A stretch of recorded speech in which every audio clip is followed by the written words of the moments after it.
Welcome to the Cloud Security Podcast by Google. Thanks for joining us today.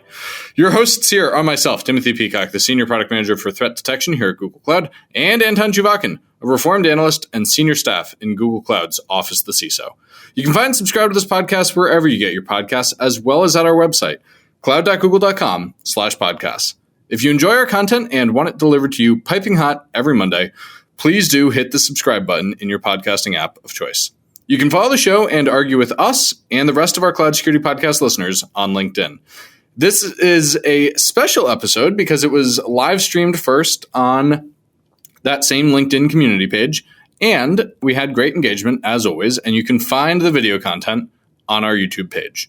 So, Anton, what are we talking about today? This is a bit of a part 2 for us, which is kind of fun. Indeed, and I think it's a really good episode with extracting more SRE lessons, site reliability engineering lessons, as they apply to security. So you can read the SRE book, I can read the SRE book, we both did. We can extract some lessons, but it's usually better to get an actual SRE, in this case 2, and ask them how it really works. And we got some really solid stories and kind of really crisp metaphors from the episode. Some surprisingly crisp metaphors. And I think listeners, not to make you hang on the whole way through, but I think the most insightful thing happened almost at the very end. Yes, but I think your metaphor about digging and then citing the portal to hell was also pretty robust. Listeners, this was recorded just 2 days after I had a D&D session involving gateways to the underworld. So shout out to my friends at Northreach, and perhaps with that, let's turn things over to today's guests. Our guests today, Steve McGee, reliability advocate, and Aaron Edelman, an operations advocate. We are full of advocacy today, which is awesome, and so excited to have everybody here. So I think what's really interesting is in the past, when we've had Steve on the show talking about the SRE lessons, they've felt like truly mind-blowing to me and Anton. We kind of sat through that episode, each just like with our brains way out here going, how is there all this wisdom?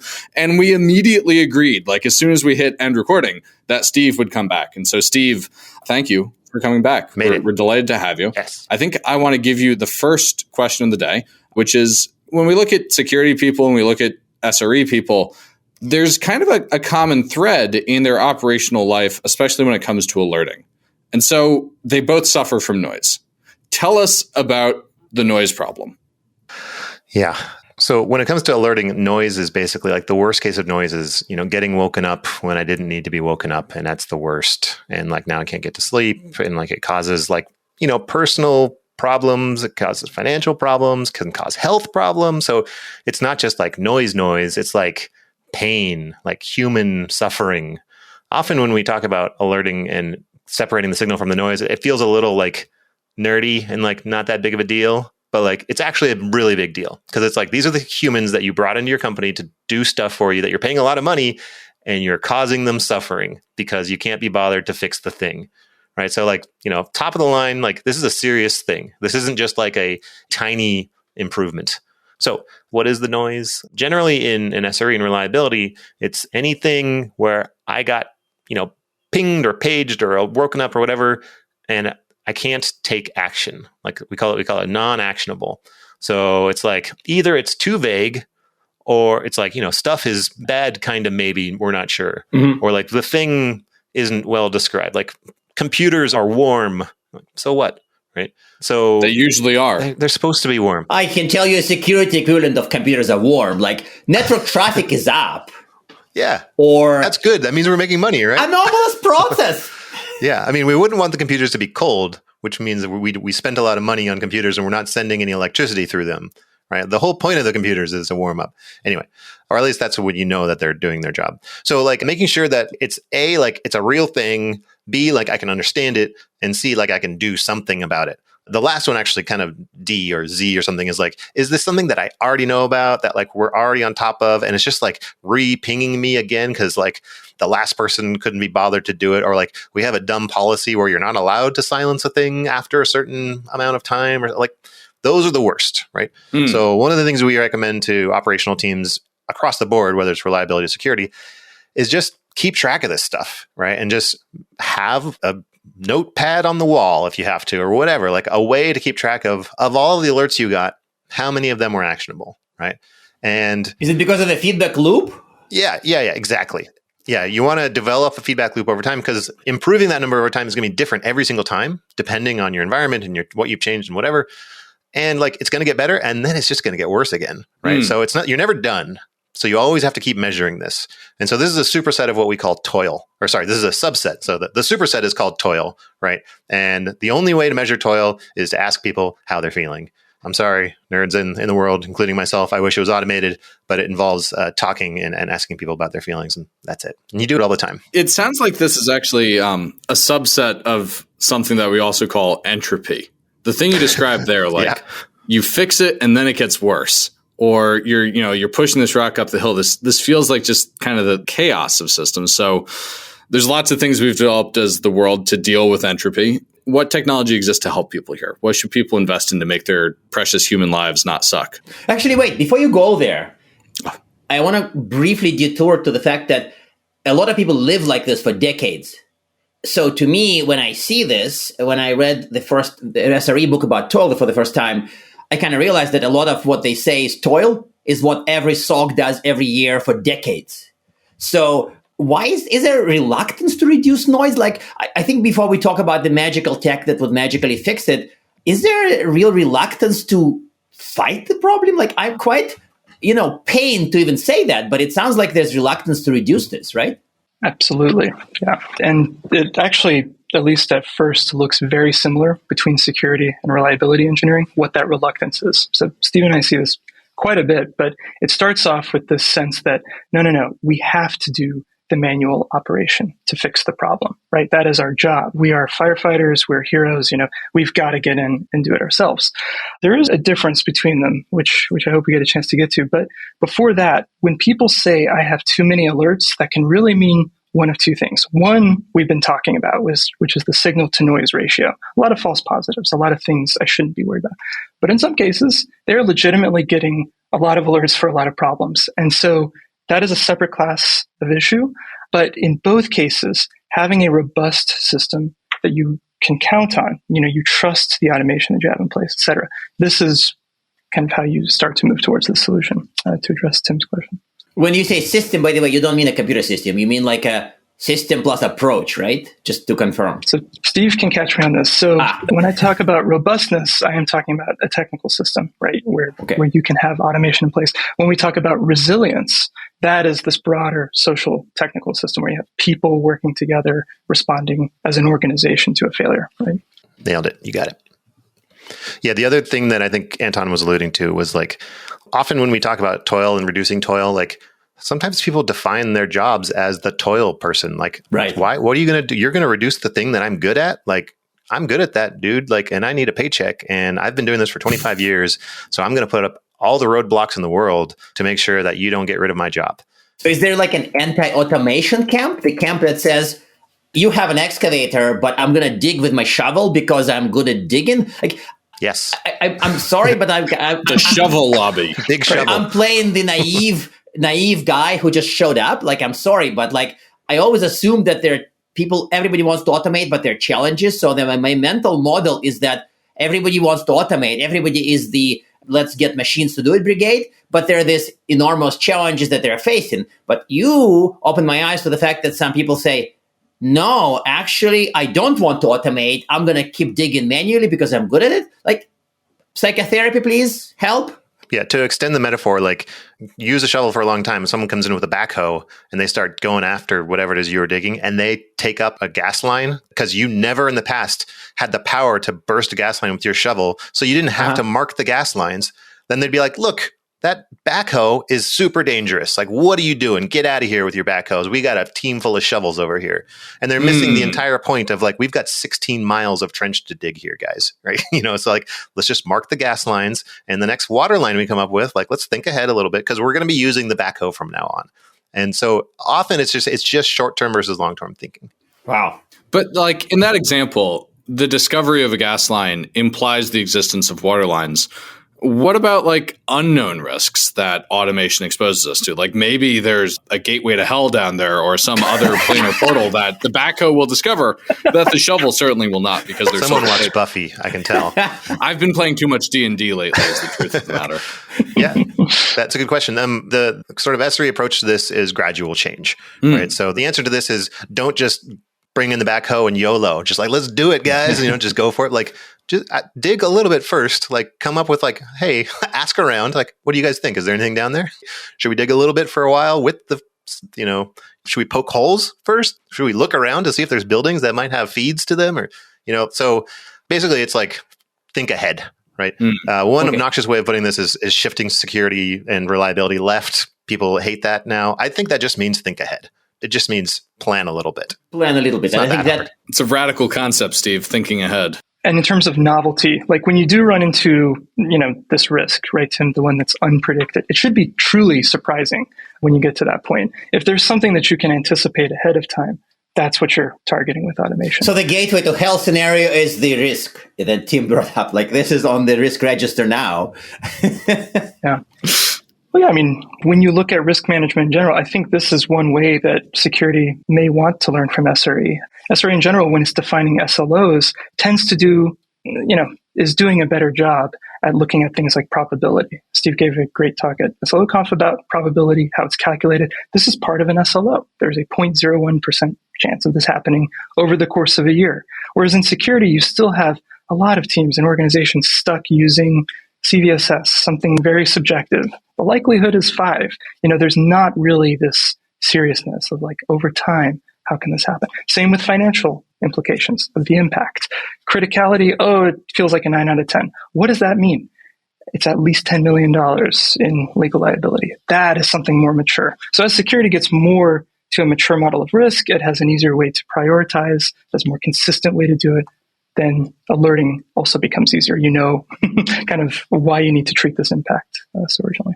That actually makes sense, which brings us to the next point I want to make about the differences. Some of the stuff from the world of reliability and SRE feels like surreally similar, but I also know that there are scenarios where the same words like incident and risk kind of mean different things. And if you just straight lock a SOC analyst and an SRE in a room without giving them any context, there's a decent chance they would confuse each other. So how do we approach this part? How do we approach the fact that SREs versus security practitioners approach risk differently? And how do we deal with like alerting because of that?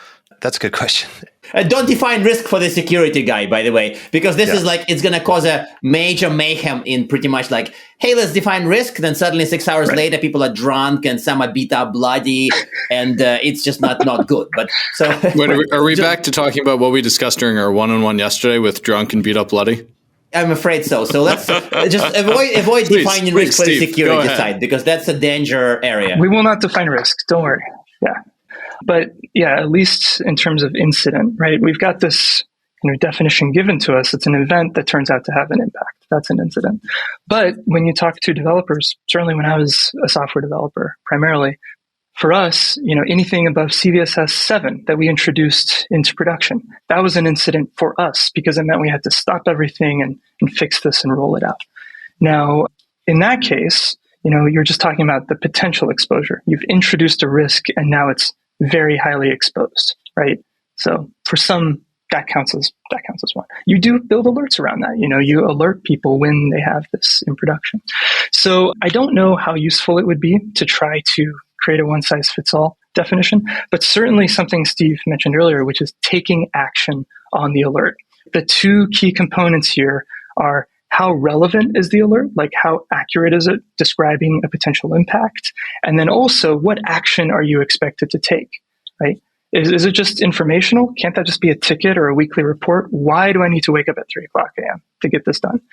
Steve, as far as impact goes though, you've taught me quite a bit about impact over time and how that's calculated and considered. And I think security could actually take some from that. Yeah. So the tool that we use, that it's in the books and everything, like it's the part of SLOs that everyone doesn't get to. Like they read about SLOs and they read the whole thing and then they skip the last chapter, or they start implementing the basis of SLOs and they forget about this last thing, which is actually the most important part. And that's the error budget. So there's two parts of the error budget, right? One is like, be aware of the concept of an error budget. Like just it exists, it's a thing. The idea of that is we are going to allow ourselves some amount of failure. And that some amount of failure is not instantaneous, it's over time. And so the kind of like base way of looking at it, they're like, oh, let's measure this on a 24-hour period or something. No, we're talking like a 4-week period, like a pretty long amount of time.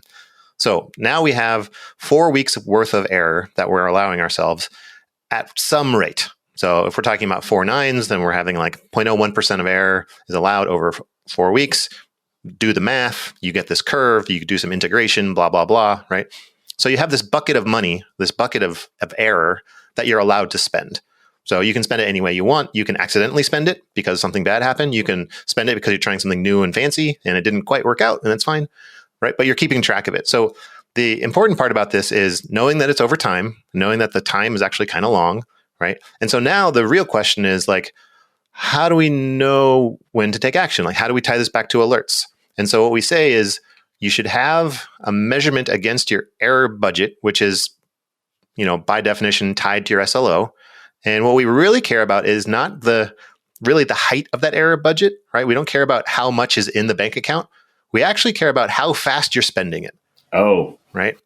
And so if you can say right now, so this, like, let's get into calculus a little bit. We're talking about like errors, right? And then we derive errors and we get rate of errors. And so now we have our SLO, which is a rate. Now we're going to talk about deriving that thing itself. So what is the rate of the rate? Like, how fast are we spending the stuff, right? So this is like the curvature of, if you remember math, right? So this is basically the second derivative of error. I'm sorry, right? Listeners. I'm sorry.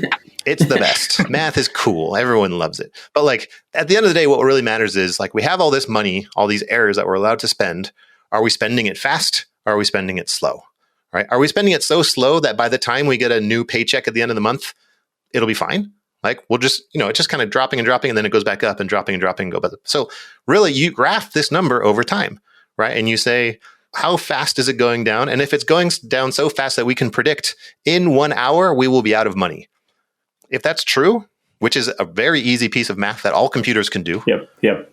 You just say, okay, tell a human, right? This is literally, it is now actionable, right? It is like, you need to step in and do a thing. Like there's no ambiguity about it. Like we will run out of money in an hour. So you, SRE, get to fix it before that hour, hopefully, right?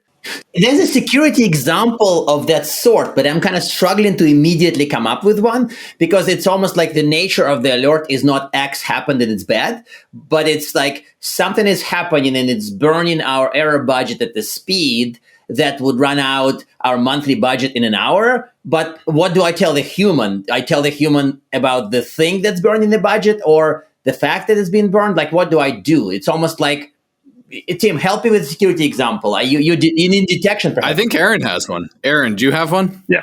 Yes, I was going to translate this into securities, but I'm going to have to mention the R word, unfortunately. So what this really translates to... The blockchain? No. What it translates to is risk tolerance, right? And risk acceptance, and the entire understanding of risk and how much of it you're willing to, how much you've budgeted for taking place.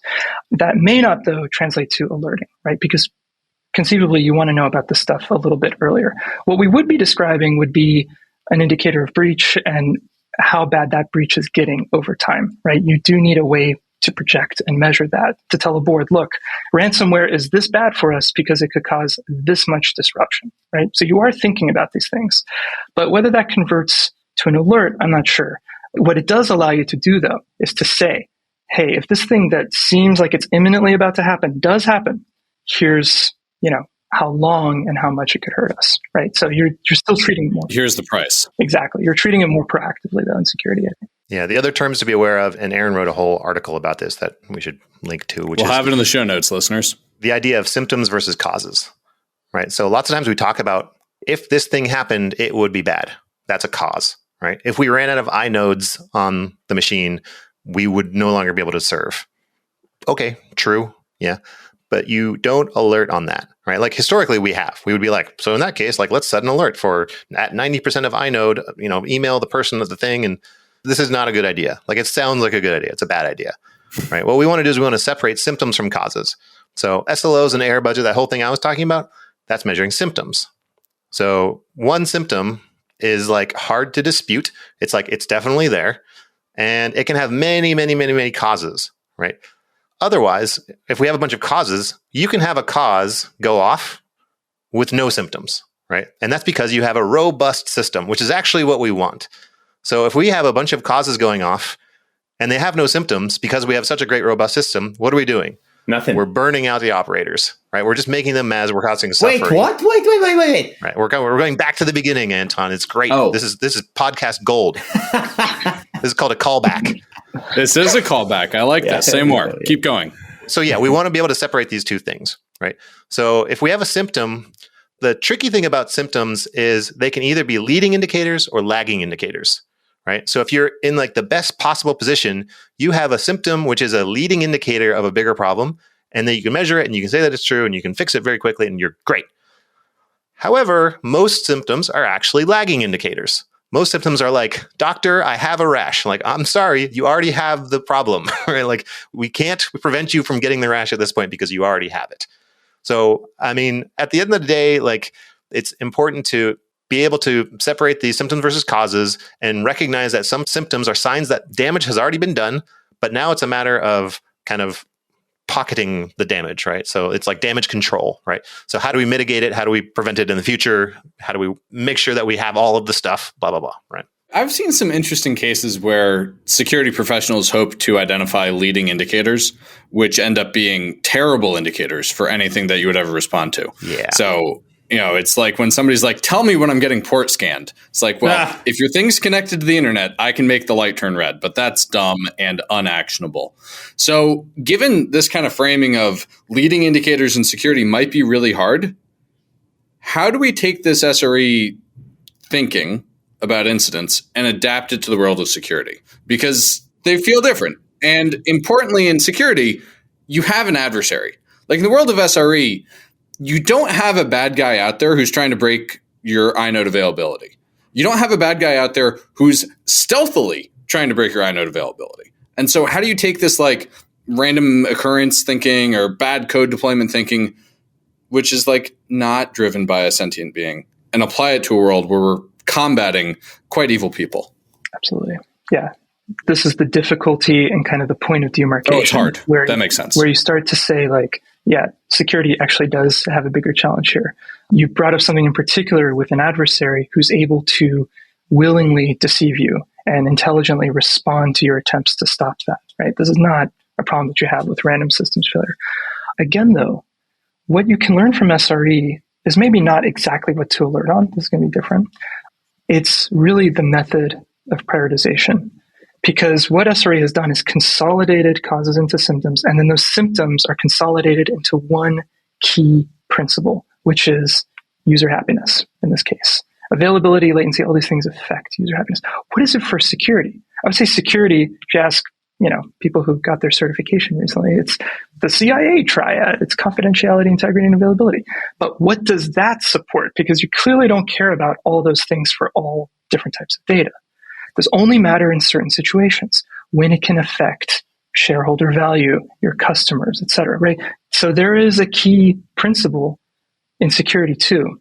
And by more accurately addressing how your technical system with its metrics affects that principle, affects shareholder value, et cetera, in financial terms, in terms that are discrete and consistent, as opposed to 9 out of 10, 5 out of 10, right? This more subjective way. At the very least, it gives you a better way to prioritize. Oh, okay. So I totally agree that prioritization should be driven by the outcomes that security professionals are trying to guard against, not just adherence to blind application of the CIA triad. But I'm still struggling to understand how the presence of the adversary changes the picture.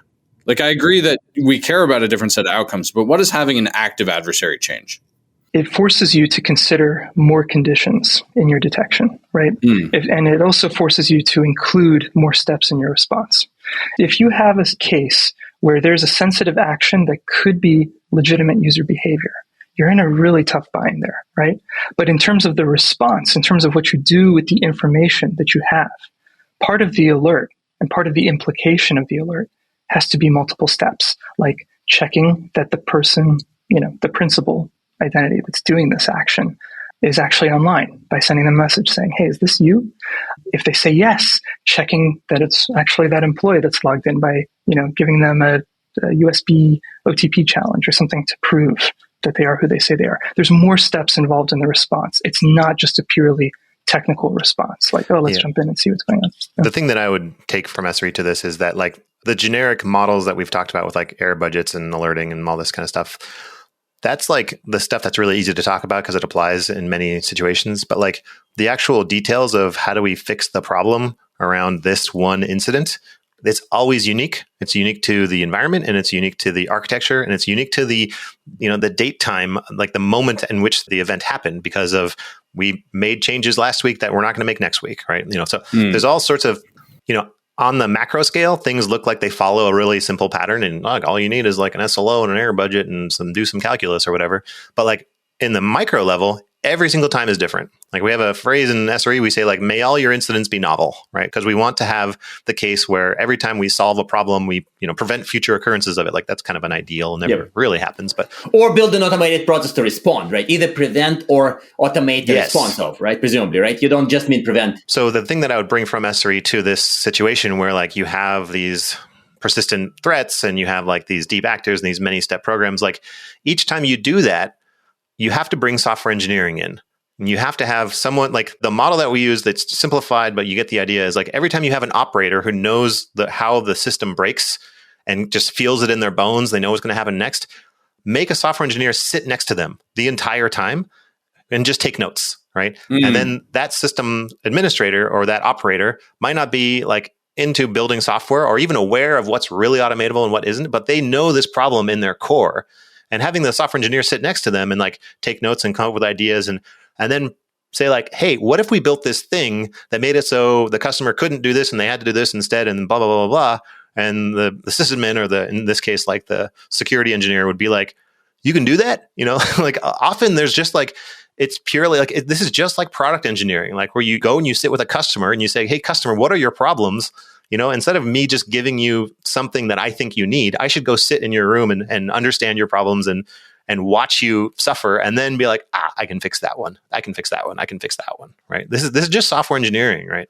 Yeah. And the key problem with an adversary is that unlike a random systems failure where it happens once and you fix it and move on, you will have multiple attempts and iterations and they'll keep trying something new. There's this problem of persistence. And the degree of persistence may vary. Some would be like really persistent. I think that makes sense. Right. Yeah. But I think what's interesting about that in my mind is that it points to the fact that in security, we have something that's kind of different, which is the opportunity for a defender or a vendor of defense to gain leveraged protection across their fleet of customers. And so like in SRE, everybody's stuff is going to fail differently. But if there's a limited number of actors out there, in theory, as a defender, you could see them in one place and defend against them in other places. And so as much as like people say, oh, Tim, what's so hard about security? And I explain, well, we're securing systems and the intersection of systems that we're not responsible for. And by the way, there's a bear chasing us. The nice news is if we see the bear try to climb one tree, we now know one of the ways the bear likes to climb trees. And that's generalizable whether we're defending, say, these trees or those trees. So I do think there's actually kind of a really interesting difference there on the degree to which lessons are transportable as a vendor of defense. So are there lessons, other areas where they're like the lessons don't apply? Because when I started thinking about which SRE alerting lessons may not apply to security, my mind went down to the stealthy threats that quietly steal data. You don't know about this. You feel the damage to your business in 5 years. But that's not really a scenario that's in your charter necessarily. That's in your boss's charter, perhaps. So are there any other pointers or scenarios where somebody who is reading the SRE book or talking to you guys or talking to somebody else wants to apply the lessons for security where he should not? He should really do things differently. What's the diff? I think there's a hard rule of thumb that you can follow when looking at SRE versus security. SRE is about risk mitigation, right? But importantly, when we talk about what type of risk, it's usually opportunity risk, growth risk, right? In order to expand my services, to treat more customers, in order to grow globally, in order to keep things running, I naturally will run into some risks. There's an upside to these risks, though, right? That's why I'm investing against them. With security, there's something more mysterious about it. And if we pick into why, It's because security deals with pure risk. There is no upside to these bad things happening to you, right? This is a profound thought of the day, actually.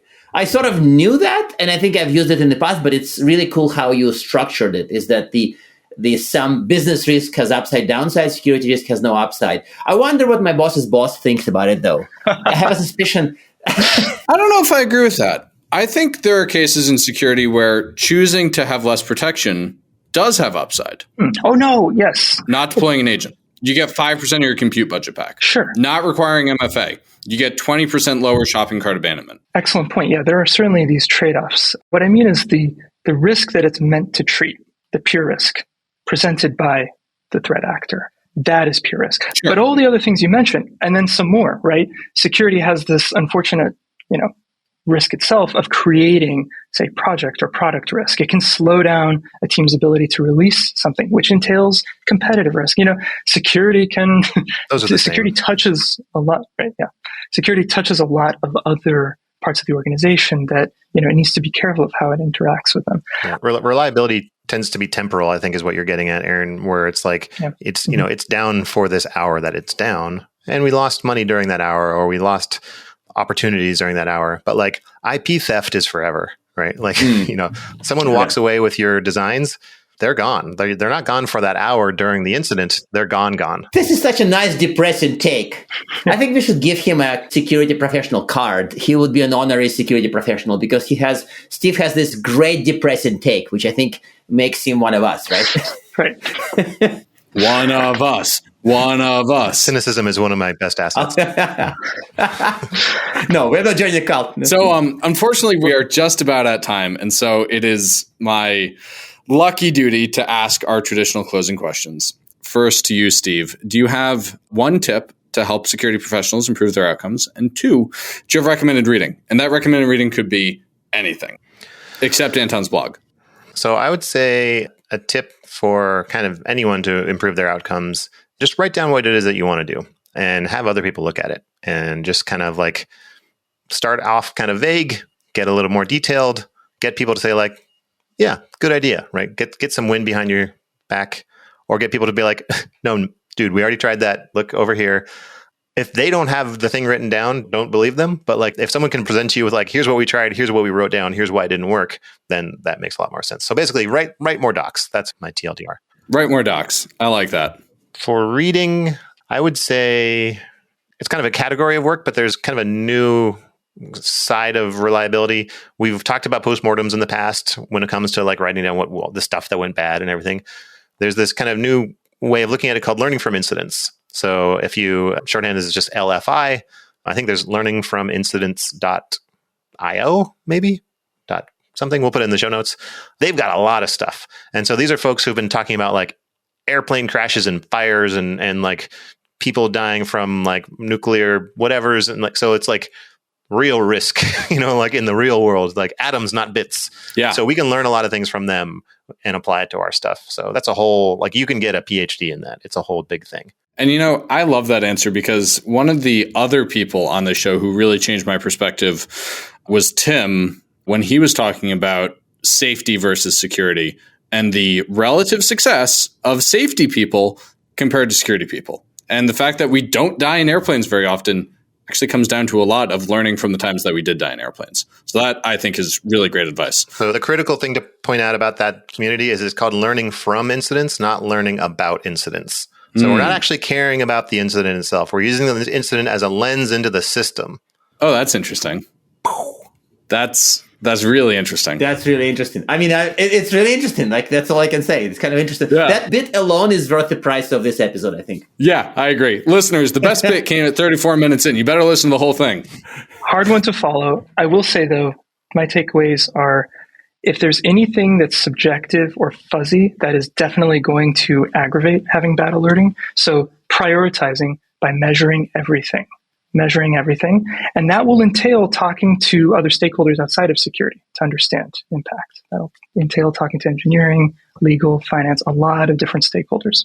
And on that note, books I'd recommend. One is How to Measure Anything in Cybersecurity Risk. It gives you a good introduction to the FAIR method and other ways of calculating risk and probability.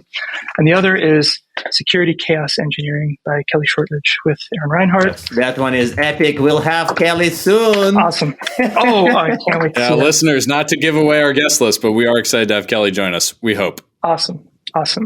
Do not miss that. Awesome. Well, hey, great recommendations, great tips, and a lively, interesting discussion about SRE and security. Steve, Aaron, thank you so much for joining us today. You got it. Thanks for having me. Cheers. Pleasure. And now we are at time. Thank you very much for listening and, of course, for subscribing. You can find this podcast at Google Podcasts, Apple Podcasts, Spotify, or wherever else you get your podcasts. Also, you can find us at our website, cloud.withgoogle.com/cloudsecurity/podcast. Please subscribe so that you don't miss episodes. You can follow us on Twitter, twitter.com/cloudsecpodcast. Your hosts are also on Twitter at Anton_Chuvakian and _Team Pico. Tweet at us, email us, argue with us, and if you like or hate what we hear, we can invite you to the next episode. See you on the next Cloud Security Podcast episode.